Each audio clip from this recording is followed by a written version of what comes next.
Allahu Allahu Allahu Allah. Assalamualaikum warahmatullahi wabarakatuh. Hamdan wa syukran lillah, salatan wa salamun ala rasulillah wa ala alihi wa sahbihi wa mawala. Segala puji bagi Allah yang telah memberikan kepada kita kesehatan, kesempatan, dan usia panjang hingga kita bisa melaksanakan salat subuh berjamaah. Salawat dan salam kepada Rasulullah dan kepada para sahabatnya yang telah membawa risalah dengan sebab mereka lah risalah itu sampai kepada kita. Yang kami hormati seluruh jamaah subuh yang berbahagia. Dalam Al-Quran kata-kata ulama disebutkan dua kali. Yang pertama, innama yakhsyallaha min ibadihi al-ulama. Sesungguhnya yang takut kepada Allah di antara hamba-hambanya adalah para ulama. Yang kedua, berbicara dalam konteks Bani Israel, ulama Bani Israel. Kalau kita lihat arti ulama, itu adalah merupakan jamak dari kata alim. Alim itu orang yang berpengetahuan, berilmu pengetahuan, yang memiliki ilmu pengetahuan.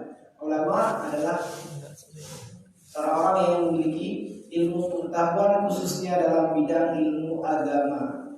Ya.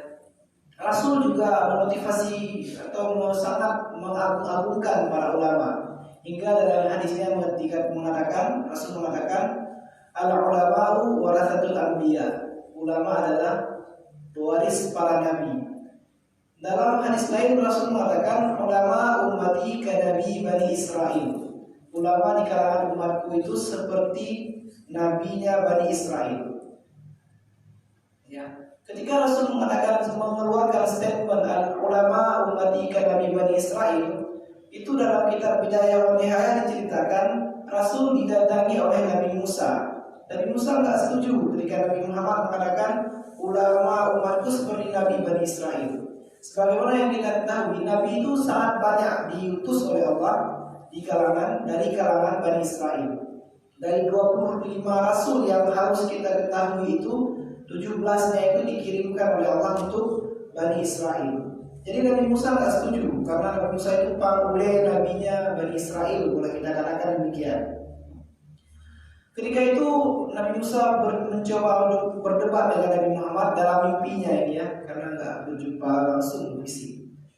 Kenapa engkau wahai Muhammad, kenapa engkau mengatakan ulama umatmu itu seperti nabi dari kalangan Bani Israel? Nabi Muhammad nggak banyak jawab karena Nabi Muhammad itu agak sedikit malas bisa kita katakan untuk berbicara dengan Nabi Musa, karena Nabi Musa itu orang cadel beliau ya. Karena waktu kecil Nabi Musa itu dirawat di istananya Fir'aun. Ketika itu kan Fir'aun bermimpi bahwasanya singgasana kerajaan Fir'aun itu akan digoyangkan oleh seorang bayi, seorang anak kecil. Hingga Fir'aun memerintahkan prajuritnya untuk membunuh banyak sekali bayi-bayi yang lahir dari Bani Israel waktu itu. Tetapi Musa masuk ke istananya Fir'aun.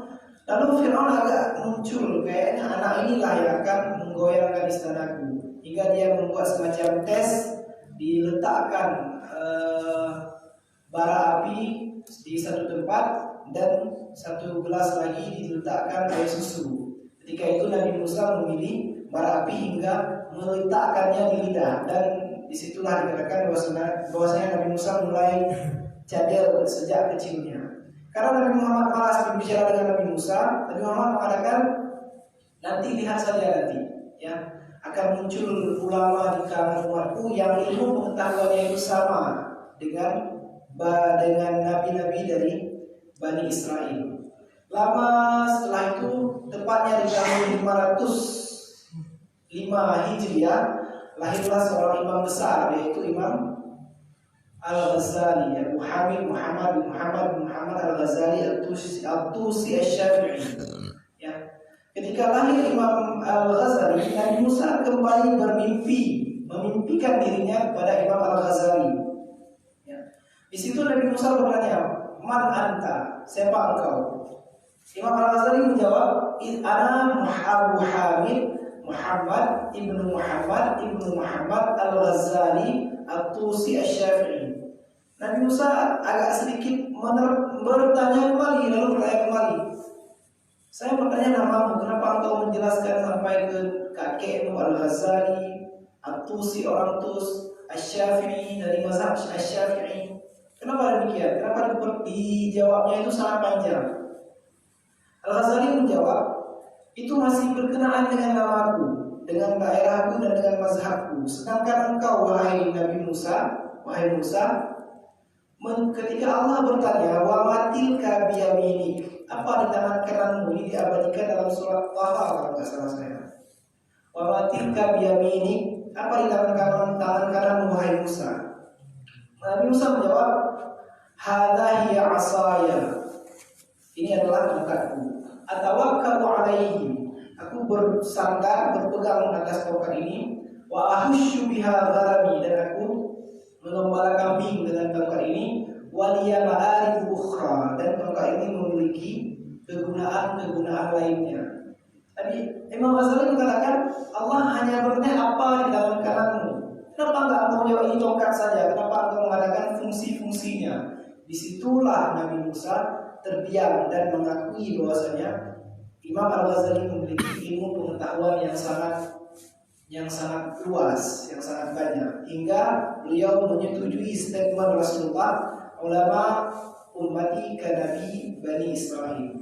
Hingga ketika ada beberapa guru kami yang datang ke Israel, mereka menemukan kitab-kitab Al-Ghazali itu diterjemahkan ke dalam bahasa Hebrew, bahasa Israel.